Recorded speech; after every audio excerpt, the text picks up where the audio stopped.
thank you for joining us for another episode of Poopology, and we are doing another special from Ibiza today. We've been sitting in this lovely place called 45's Cafe on, where are we on, James? Playa the Bossa, and I have here with me the owner, James, and as always, my co-host Claire. Hello. And our regular, Jem. Hi. I can never say that without laughing. And the wonderful Uzma. Hello.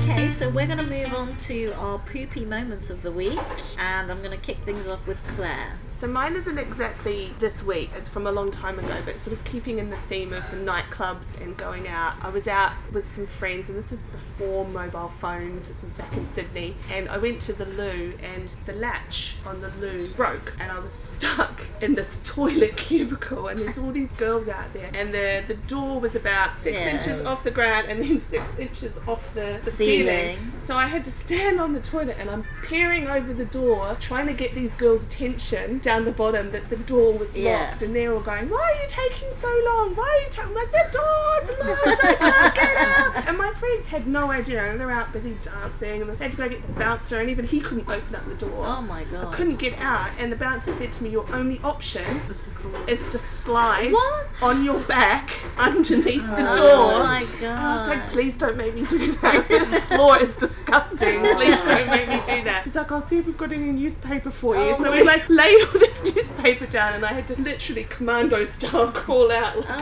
on my back, get out. It took about an hour and a half easy before I was out. I went back out, saw my friends, they're like, "Oh cool, come and dance with us." I'm like, "No, I have to go home. I feel disgusting." I get serious claustrophobia. Oh, if that was me, I would have broke through the door. There would be the shape of me on It was that awful. top. It was literally a poopy moment. Oh wow. It's gross. Nice. Okay, so Jem? if we're going along the partying theme, mine would also be something that happened to me in a club with my then best friend, who had legs that would just go on for miles. She was one of those ones that were long-legged, and she was wearing these beautiful trousers. And again, we were headed to the loo. We were trying to cross the dance floor, and we were doing really well, and my friend just started freaking out, and I was like, "What's wrong?" And she's like, "That guy just literally ran his hand all the way up like the inside of my leg and grabbed my crotch." and I was like, "Why aren't you even?" She goes, "Because he's still holding on to my waistband." And she just stood there, and that's where I coined the phrase, "Don't make me take my shoe off to you." I used to wear 6-inch stilettos. I'm now down to about 4. It's, time's passed. I can't wear them. Oh my And god. I remember he was a lot bigger than both of us, and he was like, yeah, whatever. And then his mate looked at my shoes and then whispered in his ears, and then he looked at my shoes, and I'm just stood there like make a choice. And then he just let go of her, and we ran to the loo. It never even occurred to us to go to a bathroom, so like she'd been assaulted. Wow. Me too as well, but yeah. But I've used that phrase on several occasions, and I found it's got me out of lots of situations that could have gone very badly wrong, because I'm normally wearing quite high heels, and people are like, "Is she crazy? Is she crazy enough to take off their shoes?" Like, no, if I was going to take the shoes off, it's because I'm going to be running away. Well, I mean, you look pretty crazy to me. So I'd be in my black fluffy hat. I mean, you look very suave and sophisticated. James, what's your poopy moment? Oh, poopy moment. Well, I think one of my most poopy moments I can think of. I was on holiday in New York with a girlfriend at the time. We went away for Christmas, and it was Christmas Eve, and we both decided to go our separate ways to go shopping for each other. And we were going to meet up at this famous burger joint. I can't remember the name of it. It was quite a trendy burger joint that we were told to go to. So off we went. I did my shopping, she did hers, and I arrived about 20 minutes early at the time we went to meet up. So I was sitting in the foyer of this diner, and in walked David Bowie. I was like, "Oh my god, there's David Bowie." That's so cool. Then the waitress took him off and sat him down, and so I said to this girl, when she came back, the waitress, she said, "Can you get me a table next to that guy?" She said, "Right." I said, "It's David Bowie." She said, "David who?" I said, "Doesn't matter, just give me a table." David who? And I was like, so anyway, the girl, she arrived, and we sat down, and I was sort of like nudging her, going, "Look, there's David Bowie." She goes, "Where's David Bowie?" I know. Anyway, so we're having our burgers, and wasn't pestering. I said, "I'm going to ask for his autograph." She said, "Don't you dare, you do. I'm going to go to the toilet. It's embarrassing." I said, "Well, I'll wait until he gets up to leave." I said, it's fine. So off she went to the toilet, because David was getting up to leave. And I said, "Excuse me, David, do you mind if I get your autograph from a huge fan?" She said, "Yeah, no problem at all. What's your name?" So he wrote down again. I stupidly said, "Are you enjoying your holiday?" And he turned, I said, "No, I live here." He said, "I take it you're on holiday." I said, "Yes." That was my poopy moment. Because you were doing so well. I know. What did I say that for? Yeah. You enjoying your holiday? No, I live here. Of course you do. So that was my poopy moment. Okay, well, my poopy moment. Oh my god, I have so many. Do I go with the toilet angle or do I go with the famous people angle? Have you got one that merges both? Toilet and famous people? No, I don't think I have. I might stick with the toilet actually. Okay. So I think about 100 years ago, I was living in New York, just like David Bowie, and a friend of mine from the UK came to visit me, and during his trip he revealed to myself and my other friend that he was gay, which is great. And he said, you know, that he wants to go to a gay club while he's there and he wants someone to accompany him. So I basically said, okay, I'll take you. You know, there's lots of gay clubs in New York. We can go to a gay club. He insisted on one particular gay club that he had read about called The Cock, which I had never heard of. So we went on our little adventure to find The Cock. And we're in this nightclub. Ironic, isn't it, for gay club? Exactly. And during a certain point, I obviously needed the bathroom, so I asked, where is the ladies' bathroom? I was told there is no ladies' bathroom. However, there's a couple of cubicles in the men's bathrooms. So I thought, okay, you know, they're all gay, it doesn't matter. I'll walk through the urinals to the cubicles, it'll be fine. Once I got to the cubicles, I realised none of them actually had doors. They just had these beaded curtains, you know, the sort of 70s, 80s beaded curtains. At the back door. Exactly. So I thought, okay, what do I do? I mean, I'm desperate. Like, when a girl's got to go, she's got to go. So I just went for it, pulled my pants down, sitting on the loo, and someone pops their head through the little bead curtains, and I'm like, sorry, using the bathroom. And this guy proceeded to have a full-blown conversation with me. He was like, my god, darling, your makeup is so wonderful. And I said, thank you, but I'm going to the toilet. And he said, and you're sitting down? And I was like, yes. And then he said, you're so convincing. And I was like, no, I'm an actual woman and I'm having a pee. Do you mind? Oh my gosh. And I must say, Eve, that you do make a convincing woman. Brilliant. So that was definitely a poopy moment. That you can pass for a woman. Good to know. I'm a convincing woman, yes. Okay, so I'm actually going to hand over to Claire because she's got all the good questions today. Oh dear. So we've been sitting in the sun having some lovely food and drinks, and we were getting served by this lovely chap, so we thought we'd find out a little bit more about him. He had a few interesting comments as we were eating away. So we were just curious, what brought you to Ibiza? What brought me to Ibiza? I first came to Ibiza in 1991. I was this young 17-year-old lad, and obviously came over here for the dance scene, the rave scene. So I came over on a week's holiday with a girlfriend.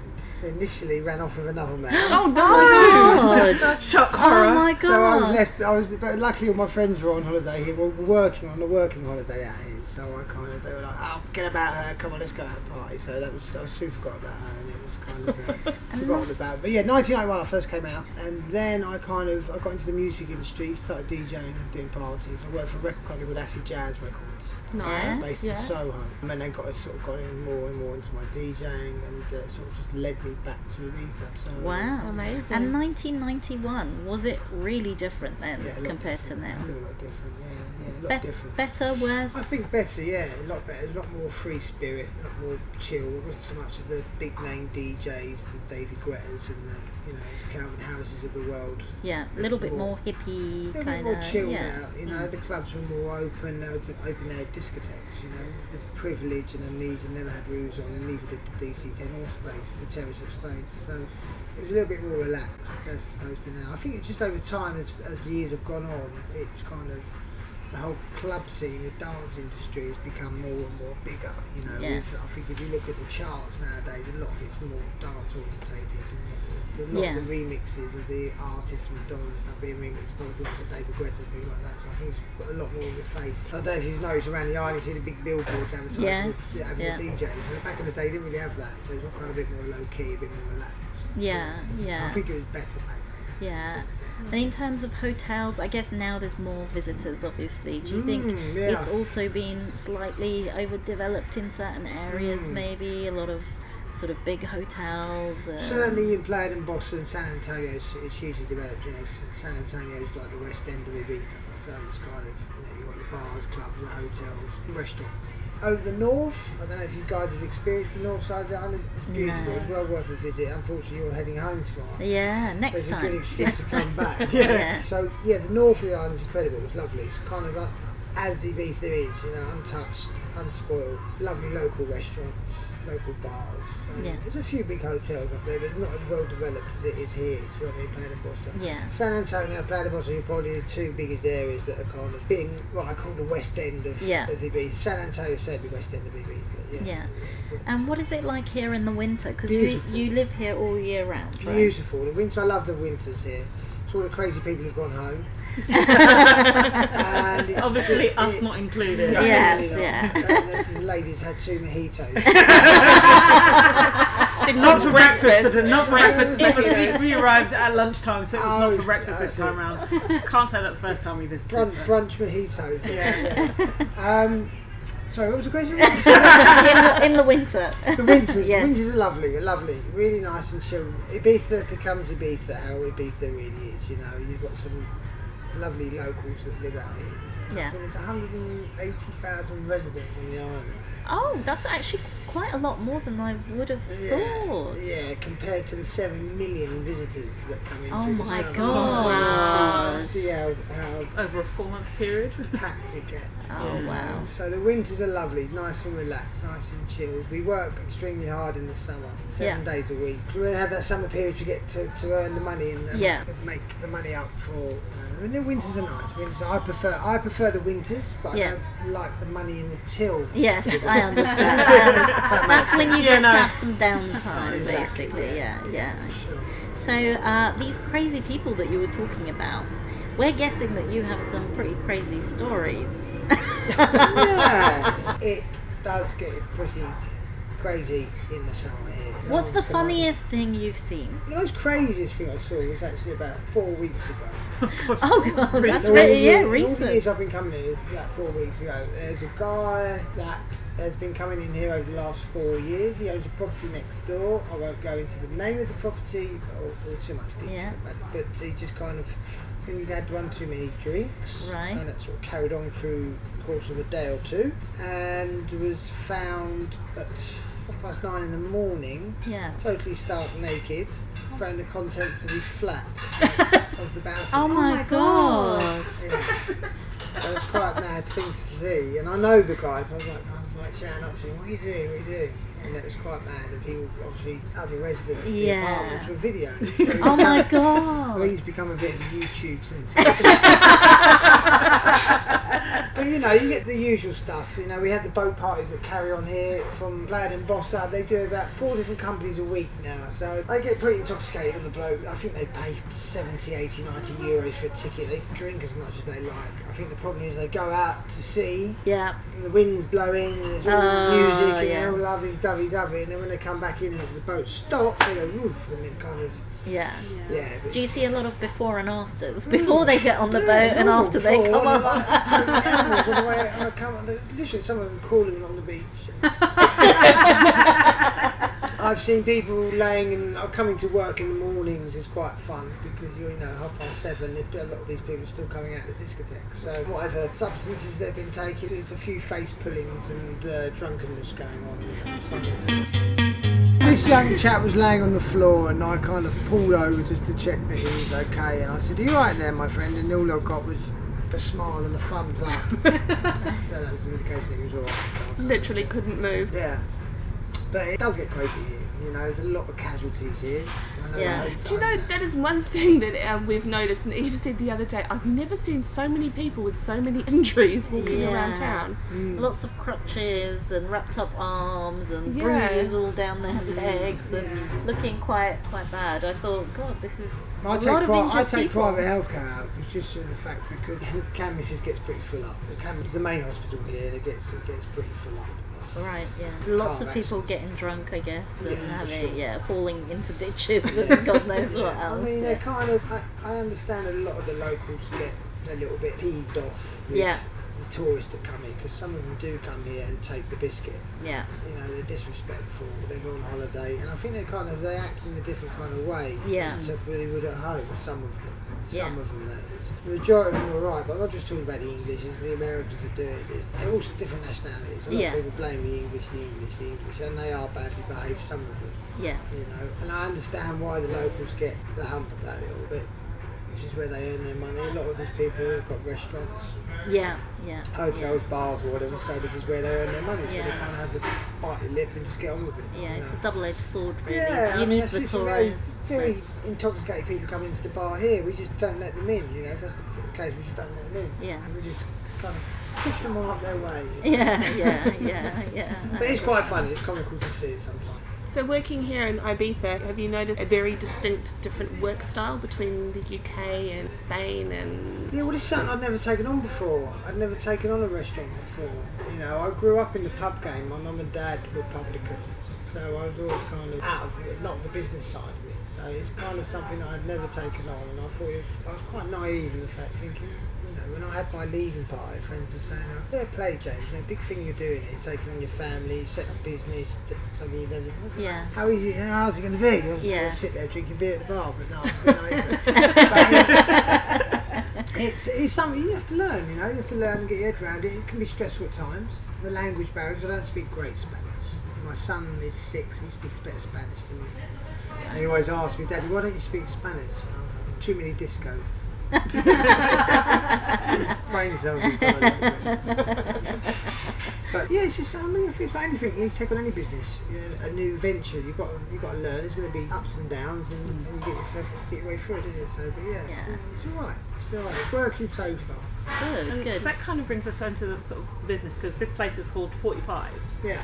So what's the name mean? 45's comes from my love of vinyl. Being a DJ, well, I'd say not ex-DJ. I don't DJ as much as I used to. You know, obviously I'm focused here in 45. So 45's is the name of the first vinyl that came out, the 7-inch 45. That's where that comes from. So if you look on my menu, you see the logo is the insert into the 7-inch right, the 45s. Yeah, so that's where 45's coming from. A lot of people joke with me, say, "Was that how old you are?" I say, "Yeah, I could." It's really funny enough, I am actually 45.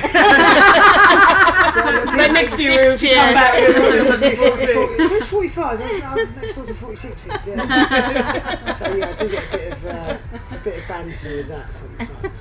Yeah.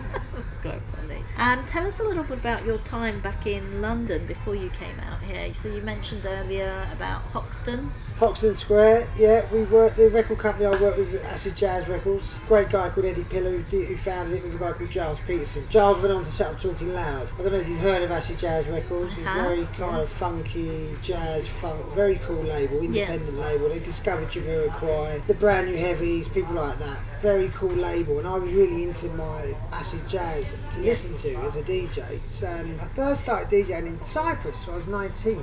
Oh wow, okay. I went to Ibiza when I was 19, then I went over to Cyprus. I think I was driving my mum mad in the bedroom and just playing lots of loud music. And she said, "Go and find yourself, here's a one-way ticket." My grandfather lived over Oh there. wow. My grandfather lived in Cyprus, bless his heart, and he was living in a place called Paphos. He was based there in the Navy, so he fell in love with Cyprus. So I went out to visit him there, and that's where I started DJing. Acid jazz music was a lot of stuff I was playing, as well as house music and eclectic kind of hip hop and R&B and stuff like that. Yeah. And then I came back and I was like, "Oh, what do I want to do? What am I going to do? Come back from Cyprus." So I was like, "Well, I really like acid jazz records, I like the music." So I went and knocked on the door and just said, "Look, I'd like to come and work for you and do some work experience." I was work experience for about 3 or 4 months. And Eddie was like, "Well, what do you want to do?" He didn't do promotion, marketing, or whatever it was. I wanted to be a sound engineer. I wanted to make music. So I was working Denmark Street. Do you know Denmark Street, Champers Road? Yes, Yeah, it's like yeah. where all the music shops are. Down in the studios there. We were there for a few years, and we moved over to Hoxton Square where Yeah. we set up the Blue Note night, Yeah. which was a great left field alternative club Yeah. in Hoxton. Kind of put Shoreditch and Hoxton on the map, I think. I think, personally. There was Yeah. a lot of underground warehouse parties and stuff going on there, but Hoxton, the Blue Note, except for the commercial bit, it certainly kind of was a focus point for that area. You Yeah. know, we had Metalheads, Goldie doing Sundays there, Giles Peterson were doing like Acid Jazz were doing a Magic Bus night there, Athletico were doing a night there, these guys from this crew from Birmingham that were signed to Acid Jazz. So it was a great era and a great time to be amongst it all, do you know what I mean? Yeah, Hoxton is a very different place now. Because I Incredible. remember when it was like that with the, you know, underground raves and the warehouses, and now it's just very sort of pop trendy. It's like the new West End, but it's Yeah. kind of got that urban vibe to that sort of cutting edge to it, you know, it's kind of vibe, but it's kind of become very, very popular. Yeah, You know, I remember renting a flat in Kingsland Road for about £70 a week, yeah. and now probably, you know, Yeah, You wouldn't it's get that unaffordable now. No, Yeah, you You're looking about 500. You'd be at like to least. get a shoebox for that Yeah, price yeah. a week, you know. So it's Yeah. become super trendy, which is cool. It's just kind of, you know, that whole area probably was a dangerous place back in the day. You know. Yeah. Hoxton was quite, you know, East End. rough Yeah, sort of. yeah. It still is, but it's kind of well, trendy. not so much anymore. The Yeah, trendy guys have moved in now, you know. Yeah. Kind of, yeah. So we were talking about music last night. So Eve has a little bit of history in the music environment, and we were talking about famous people that she'd met and interesting people that she had come across. So is there any sort of famous people that you have met, and I've met- anything that you can share that won't get anyone into any sort of trouble? Or I've been very blessed. I'm very blessed. I was out here in 1999. I was DJing out here in '99. I was a resident for Ministry of Sound at Pasha.